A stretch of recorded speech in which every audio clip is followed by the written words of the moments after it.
بيجن لعنات خدي وملائكته إنسان ليتي تجبي أرتام رفان جماعات وانا دين إسلامي طريق جي برباد كرن دين إسلامي جي كرن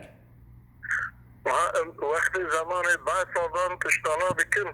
ميرك بري أول أو إنسان جاهل أو مودا أخوة بريج أو كبورة تفكرية مثلا زانا بيا زانا خو نشان بايا شوي خلاصي دخازن وروجه از شبوم آغري تعزیه که یا جمعه گوتن گو زاره مالا جمیل بگی جمیل المجید بگی گو لحظ خسنه لواب کشتیه ام کتنه گوتن شیخه که یا بیشتر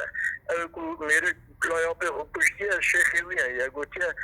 ام هرن جمع شیخ برای او بکه برای او نه گوند اراضی خود را برای خواه برای نه گوند چاوی نتی نه که برای دعوجی جینن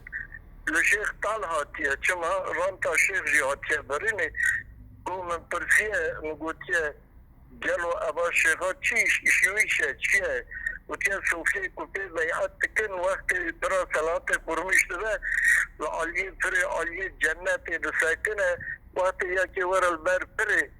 رياوي وقت قدحات بده بدأت وندقنا كاش كده ترى وقول فاكي ونقول تجي كافري أو جي كافرة أو كوي باور بك أو ترى كفري خيني خدي خلاص سنة يعني هم أقاطع هنا هير مالاتي دانه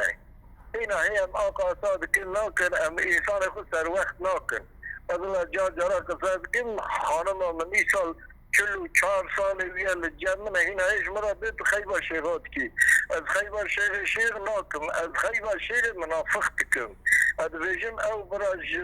و او اخوات در نكذن شلو عادات شريعة غراء امر الهي در نكذن برازي خلق خالو عدمت طريقة نقشبندي دا كسي مزن هبونا وك مولان خالد نمونه كيه وك سيطهي نيري قلك شخصية مزن امنا بتبا نقارن سايبكين اما ايرو او جبلي احمد وان طريقي تحرمينن قاستي وان رزالتي وان هيجي ملت جماعات يعني اللي بي وان دچن لميش دكن يعني مثلا سر اورتاما ايرو نكو راسنا بديو زمان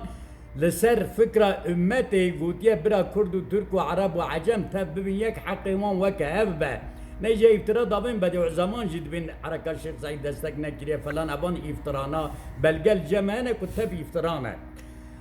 تا جا محمد زاهد سيداي ملا محمد زاهد